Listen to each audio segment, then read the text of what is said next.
Hello, adventurers. I'm Jerry from AdventurousJeriLynn. Welcome to the channel. Today, I want to first start off by saying Happy New Year to everyone. Welcome 2020. That is wonderful. Today, I want to talk about, and I got my notes right here.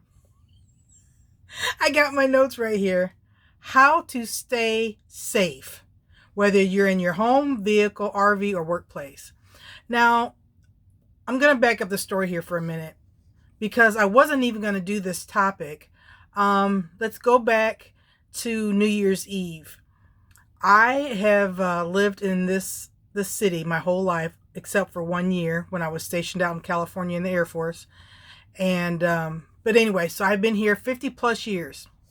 Always lived at a particular part of the city.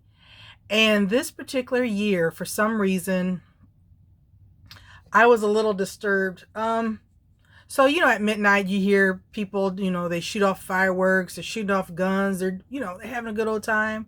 And normally it's like a pow pow or a pow pow pow or something like that. Not this time.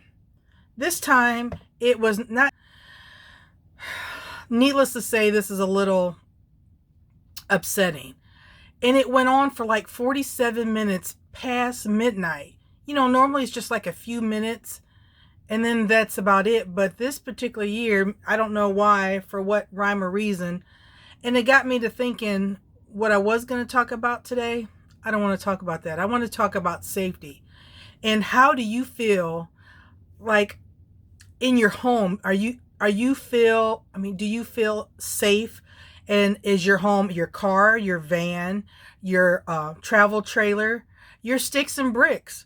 Or maybe you live like in a yurt. I don't know. Everybody lives in something different. And I just want to know, what do you do to keep safe? Put it in the comments below. Some cities I know you're not allowed to have certain firearms, or, it's not legal. But here in Indiana, we're allowed to have firearms. So whatever it is to keep you safe, do what you got to do. But what I do, and let's start off with what I do, my husband and I. There are certain things that just totally off the bat, we want to make sure, and I know this just sounds weird, you've got to lock your doors. You've got to lock your doors. And I know so many times people are like, oh, I never lock my doors. Lock your doors. Lock your windows and your doors. And that's in the basement too, when you're letting the dog out, or if you're going out in the backyard and you're doing yard work or working in the garden, whatever you're doing, before you lay your head on that pillow at night or in the morning, whatever shift you on, make sure your doors and windows are locked. So important. And I know that's an easy thing to forget, like, oh, I'm just, I feel so safe in my neighborhood. And those days are gone, we just never know. And we can't control what goes around us. You never know if, a weird scenario. There could, and then your door's unlocked. God forbid something like that happens. You've got to have steps and keys, especially when you have children, your dogs, your animals and stuff. And that's another thing too. Your animals know way faster than what you hear. Your cats, your dogs, they can hear for further distance. And you just want to make sure that you listen to them. Don't think like, oh, they're just wanting to go outside, or, oh, they just want to play. You should know your animal, your pet. And if there's a red flag, don't ignore it. You should go check it out. Household items. Now, whether you're in your trailer, or if you're in your van, or if you're in your sticks and bricks, wherever you're in, there's household items. A lot of people may not want, a certain item. There's bear spray, there's wasp spray, there's learning how to do self-defense. And you always trust your gut. If something don't feel right, don't go against that. You trust your gut all the time. And I know this sounds weird, but an air horn. Just to, throw somebody off, just to get them, away so you can take off and leave. And there's mace, and there's so many different things.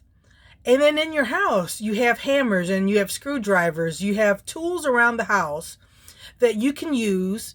A skillet. a cast iron skillet. Any of these items can be a weapon. A baseball bat. Your kids playing softball and baseball. Any of these items can protect yourself. Protect yourself at all times. Oops, sorry.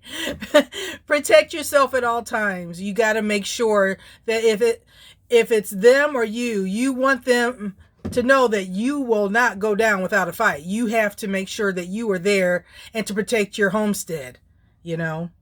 And you want to make sure your your keys are nearby. A lot of times you can use your keys. I don't have my keys on me, around me, but your keys has an alarm and you can use that. And you can also make sure that your headlights, like I said, if you're in a class C or class B, make sure your lights are working, your brake lights, your tail lights, you know, same thing with your travel trailer. Make sure your outside lights work. And so they know that you're in here and then that you're, you know, it's all about safety. Tail lights. You want to make sure everything that you need in case of an emergency that you can use at any given time. Like, let's see. Say you're out camping, you're boondocking, and you got some kite string. Kite string isn't that expensive. Get some kite string and go around your perimeter of your campsite and get some bells. Now, obviously, nobody is going to think that, oh, this is a deterrent. But what it's going to do is, if somebody comes into your camp, you can hear that. I don't care how light of sleeper you are or heavy sleeper, you or your animal, your cat, your dog, somebody's going to hear that ding, ding, ding, that noise, and it's going to wake you up. Whether it's a fox or, you know, an animal, a four-legged animal, or somebody else that's up to no good. You know, make sure that you have your perimeter, you know, safe. And that also includes your, not only, like I said, your porch lights, but you want to make sure that all your cameras are in working order. Very, very important. And so like that way, if you want to look, say you don't have a doorbell, obviously outside your camper, and you have a peephole, which doesn't cost that much, and then you can have like a little porch light so you can look and see. Because if somebody comes knocking at your door, you just don't open that door all willy-nilly. You make sure that door is locked, and you know, you're like, who is it? You know, get that little bass in your voice. Especially for you ladies that are out here solo travel. Excuse me, take a drink real quick. Especially for you solo travelers that are female, you know, put some bass in your voice. Put some men's shoes. You can go anywhere to, let's see, a Goodwill or Salvation Army and get some old shoes, some big shoes, and put them outside your door so they know that, oh, there's a guy there. You're just not a solo traveler. Now, you're not out a lot of money if they sit there and take your shoes, but at least it looks like it's just not you by yourself. You know, there's steps that you can take that you can stay safe. Let's see. We've got our neighbors. Okay, so say you're not in a regular neighborhood and you're at an RV park or a campground or whatever. You know, you may want to introduce yourself to your, you know, your neighbors around you. You know, you don't have to sit there and eat dinner with them or anything like that. If you just like, I'm just out here to get some peace and quiet and, you know, just, you know, relax. You know, it doesn't hurt to say, hi, how you doing? You know, and, you know, just pleasantries. And so that way they could put a name with a face. So if you have to run over there or if they come over and they need help, you know, you've kind of know who you're dealing with. Unlike somebody coming knocking on the door, you know, bang, bang, bang. You know, it's the police. Well, anybody can say it's the police. You got to have a way to know who's on the other side. If you don't know who it is, I wouldn't answer the door anyway. I talk right through the door. I do that in my home. Now, I know this sounds funny. My husband's friends, they make fun of me. Okay. So my husband, he works, and he works a lot.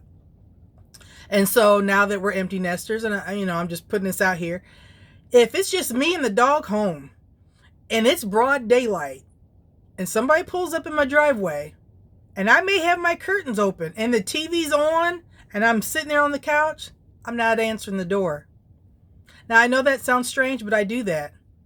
If my husband tells me, like, or if I could quick call him real quick and say, hey, hey, hey, but you know, if he's at work and he can't answer, if I don't know you, that you're coming, you're not coming. Oh, I'm going to drop something off for your husband. How? I don't know you. I don't know you from a can of paint. You can leave right there on the porch. Now, what I will do is I'll talk through the window if by chance they just happen to see me the way that, you know, if I do have the curtains open real wide. I don't ever open my door, ever. I've did that for the whole time we've been married, going on almost 23 years. And his friends laugh. And he says, you just don't understand my wife. She's, you know, she's all safety, safety, safety. Because it's just me. It's me and my dog. If he's at work and the kids are in school and now the kids are grown and it's just me, no, I will not answer the door.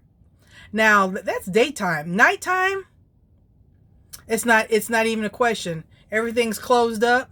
And if you hear the TV on, you may even hear me laughing from a TV show or a movie. I will not answer that door. I won't even ask who it is.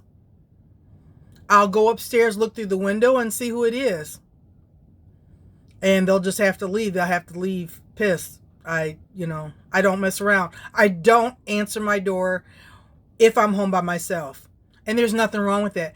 The same thing when I pull in the driveway, I make sure I'm looking on both sides of the house. Now, I'm not in the safest neighborhood. I just explained to you early in the video. I've lived here my whole life. But at some point in time, if something happens, I have to protect myself. Protect yourself at all times. So before I pull in my driveway, I pull up. I'm looking on the right side of the house. I back up. I look on the left side of the house. I make sure that there's nobody on either side, or if someone's following me.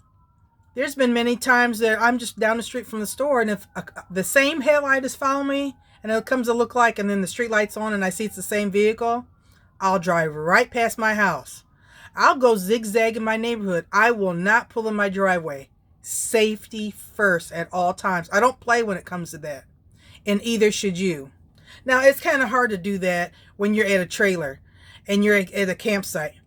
I get that. But in your home, if you still live in the sticks and bricks, don't do it. Someone's following you, and if they keep following you, you drive right to the police station. I'd rather be safe than sorry. And then, let's see. Chain lock. Say you have a travel trailer, you're leaving your trailer there, you're going in town to get supplies. And you're not going to be gone long, but it only takes a quick second for somebody to hook up and take your stuff. Wheel locks, chains, a GPS tracking device. These are all things that we hope that we never have to use them, but it's good to have them. You know, you spend a lot on your home, whether it's a Class C, B, or A, your van, whatever you're driving in, your travel trailer, your cargo trailer. You want to make sure that you know where your item is at so you can find it. You know, so take these precautions. So you tell me in the comments below, what do you do to stay safe? Whether you're out camping, or if you're just out traveling, or if you're in your home, what do you do? You know, we're a community here, and if we can all put in different ideas, maybe there's some in here that I haven't thought about that you can say, like, hey, Jerry, you know, this is a good one too. And we can all learn from that. And I also want to put a reminder to Ron S. Send me your address. You won the 100 gift, the 100 sub gift giveaway. So you have 30 days from December 22nd. It is now January 5th. You know, please send it to me. I want to give it to you, Ron. You earned it. And I loved it. I love it so much. I told my husband, I said, I think I want to buy one for myself or for us. It's nice. It's a nice gift. And Ron, I want to give that to you. So Ron, make sure you give me your address. If you go on my details at the bottom, or if you go to the About page, it has my my email address, AdventurousJeriLynn@gmail.com. Just go there and you can see my address. And I think I've said everything. Yeah. So I hope everybody had a happy new year. I hope everyone is well. It's so good to see you in the 2020 year. It's just so awesome. It is really, really awesome. A new year, new possibilities. There's so many things that we can do, and I'm really excited about this year. It's going to be a lot of changes. And so with that note, I want you to know that I love you, family. Thank you so much for coming back every Monday. I love you so much. You're just so awesome. And you take care, and we'll see you out in the open road. Bye-bye. Bye-bye.